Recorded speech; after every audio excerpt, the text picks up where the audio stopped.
રાધે રાધે મિત્રો. તો આજે આપણે એક નવી વાત કરવી છે.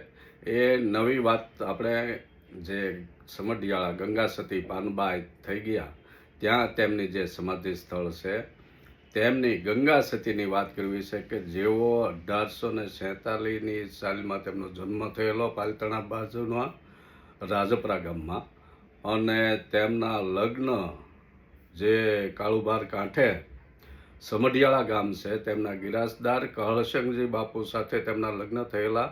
અને ઘણી કથાઓ અનુસાર પાનબાઈ છે એ તેમની સેવિકા તરીકે તેમની સાથે ગયેલા લગ્ન થયા ત્યારે, અને ઘણી કથામાં તેમના દીકરા જે અજોબા છે તેમના દીકરાના પત્ની તરીકે પાનબાઈને આપણને કથાઓ મળે છે.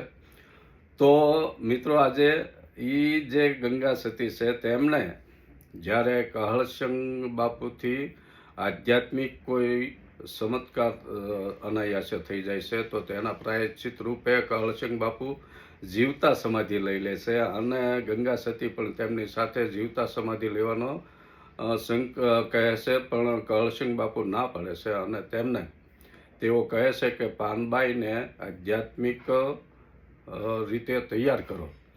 તો ગંગા સતી ત્યારબાદ 52 દિવસ સુધી રોજ રાતે 52 પદ 52 ભજન પાનબાઈને સંભળાવે છે.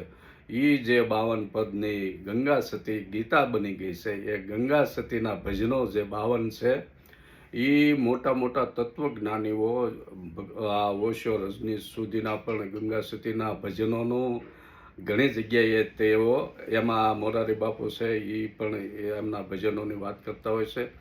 તો ગંગા સતીનું એક ભજન છે કે 21,600 કાળ ખાશે, એટલે એ શ્વાસોશ્વાસની વાત કરે છે ભજનમાં કે આપણે પુખ્ત વયનો તંદુરસ્ત માણસ હોય એ 1 મિનિટના 12 થી 15 શ્વાસ લે છે. આપણે ગૂગલ કરીને જોયું તો તેઓ 12 થી 15 શ્વાસ લે છે, અને 1 મિનિટના એટલે 60 મિનિટની 1 કલાક એટલે 60 ગુણ્યા 15 કરો, અને એવી 24 કલાકનો એક દિવસને રાત એટલે 21,600 શ્વાસ આપણે તંદુરસ્ત પુખ્ત વયનો માણસ 21,600 શ્વાસ લે છે.